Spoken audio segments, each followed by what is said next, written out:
Dorothy, a 22-year-old black girl, was on her way to work one morning. The bus was crowded as usual. People were standing, holding onto the handrails, trying to keep their balance as the bus moved along the bumpy road. Dorothy sat quietly, listening to music through her earphones, when she noticed an elderly blind man standing nearby. He was holding his cane in one hand and grasping the handrail with the other. He looked frail and unsteady. Dorothy thought of her mother, who had lost her sight after an accident a few years ago. She remembered the struggles her mother faced daily. It wasn't easy being blind in a world designed for those who could see. Dorothy's heart ached for the old man. She couldn't just sit there and watch him struggle. "Excuse me, sir," Dorothy said, standing up and gently tapping him on the shoulder. "Would you like to sit down? You can have my seat." The elderly man, Austin, smiled gratefully. "Thank you, young lady. That's very kind of you." Dorothy helped him to her seat and made sure he was comfortable. She then stood by the door, holding onto the pole as the bus continued its journey. She knew she might be late for work, but helping Austin felt more important. As they neared his stop, Austin started to look anxious. "I need to get to the hospital for my weekly checkup," he said softly, "but I'm not sure how to get there from the bus stop." "Don't worry," Dorothy replied with a reassuring smile. "I'll help you get there."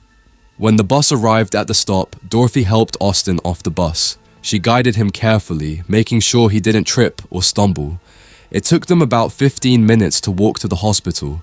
During the walk, they chatted a bit. Austin told Dorothy about his life and how he lost his sight. Dorothy shared a little about her mother and how she always tried to help others because of what her mother went through. They finally reached the hospital. "Thank you so much for your help, Dorothy," Austin said. "I don't know what I would have done without you." "It's no problem at all," Dorothy replied. "I'm just glad I could help." Austin gave Dorothy his driver's number. "Please call Maxwell for me. He'll come and pick me up from here." Dorothy called Maxwell and made sure Austin was safely inside the hospital before saying her goodbyes. "Take care, Mr. Austin," she said. "Have a good day." "You too, Dorothy. Thank you again." Dorothy looked at her watch. She was already 30 minutes late for work, but she felt good. Helping Austin reminded her of why she always tried to be kind and helpful.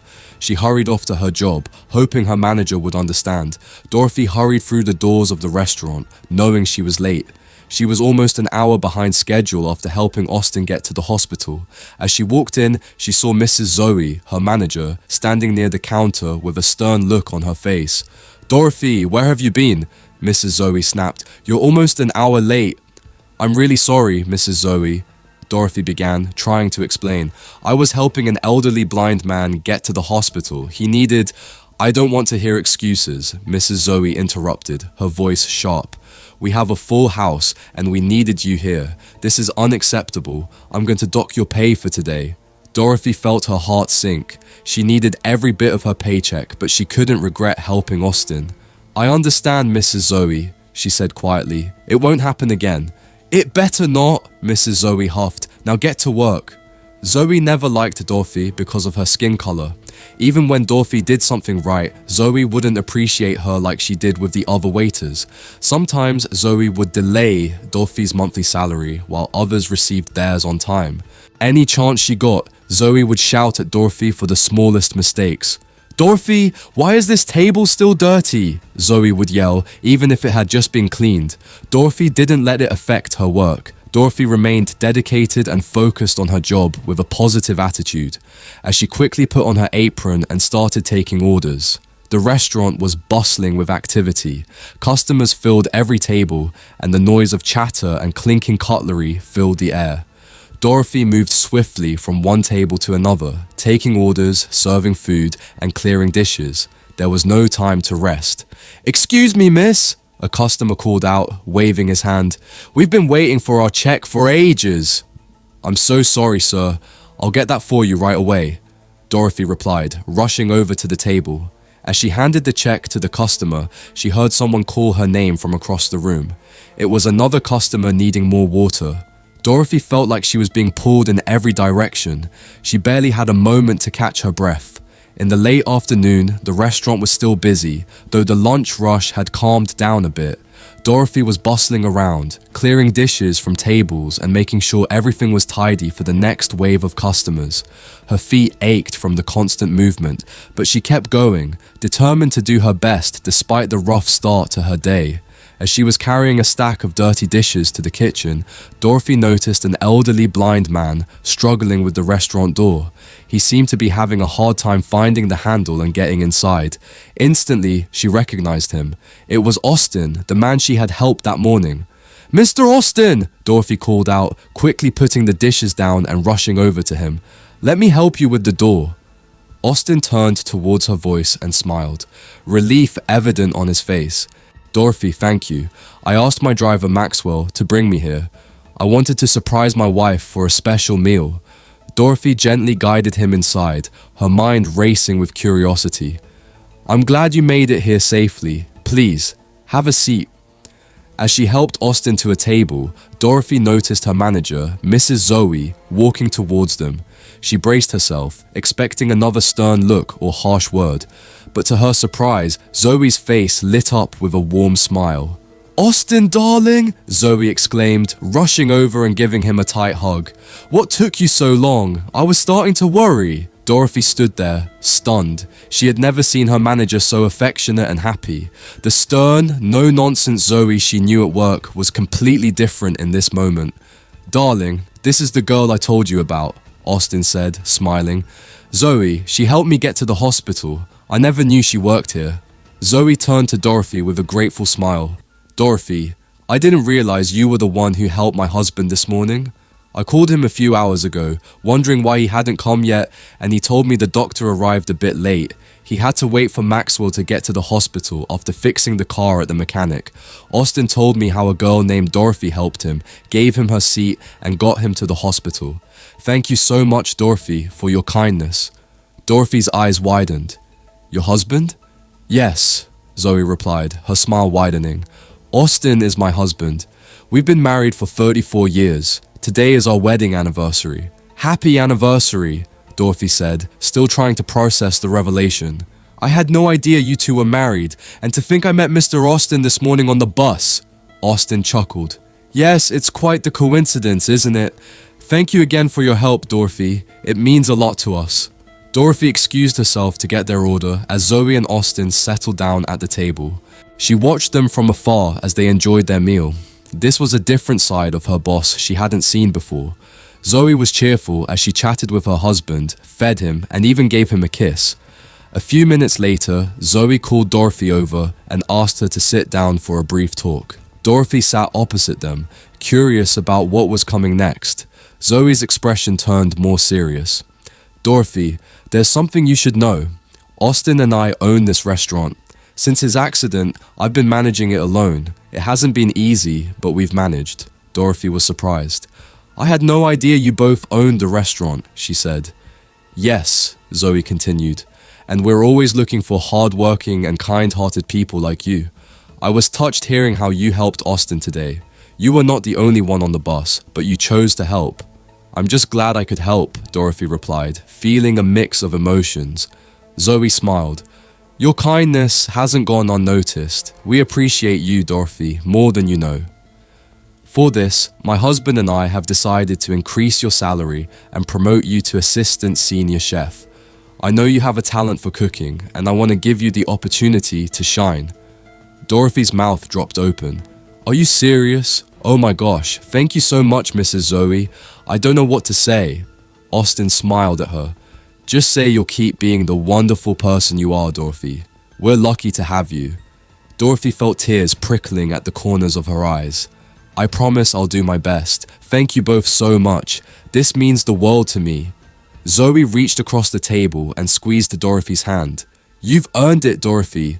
We're proud of you." After their meal, Dorothy felt like she was walking on air. The rest of her shift flew by as she thought about her new role. She couldn't wait to start working in the kitchen and show everyone what she could do. As the day came to an end, Zoe called Dorothy into her office. Zoe's face looked more serious than usual, and Dorothy could sense that there was something important on her mind. "Dorothy, I want to apologize for how I've treated you in the past," Zoe began, her voice steady but filled with regret. "I know I've been hard on you. and I realize now it was because of my own prejudices. I believed that people of color don't belong, but you've proven me wrong with your kindness and hard work. Dorothy was surprised by the apology. Mrs. Zoe, I appreciate you saying that. It's been tough, but I understand people have their own struggles.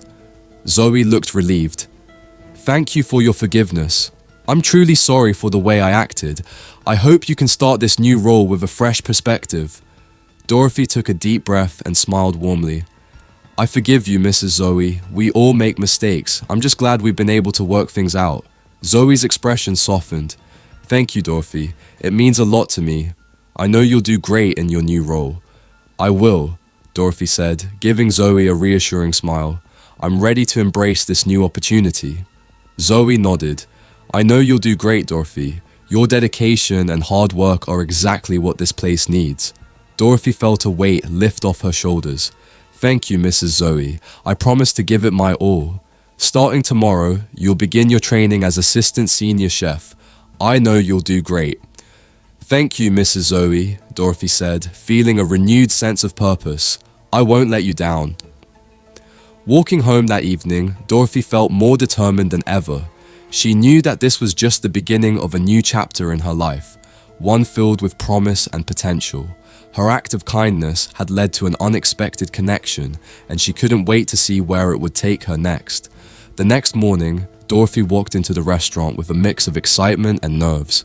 Her promotion to assistant senior chef felt like a dream come true, but she knew the role would come with its own set of challenges. As Dorothy stepped into her new role, the kitchen was buzzing with activity as she joined the team.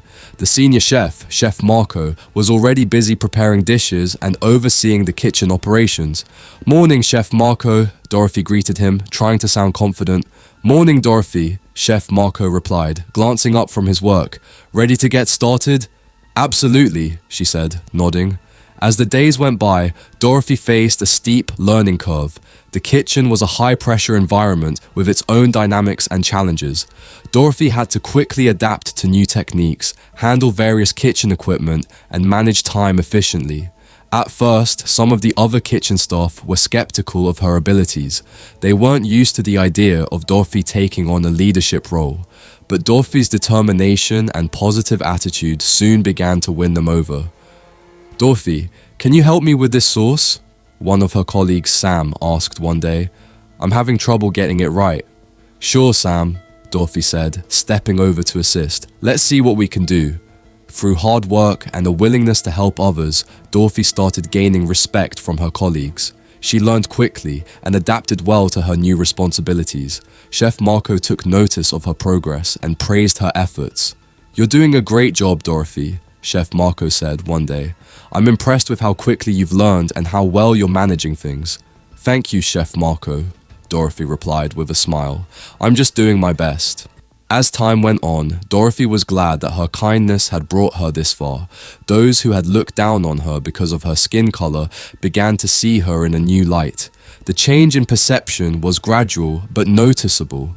Colleagues who once kept their distance started engaging with her more warmly. Conversations were friendlier, and the respect she had longed for was finally being reciprocated. Let us know what you think about this story. Leave a comment below this video. Watch the next video showing on your screen. Thanks for watching.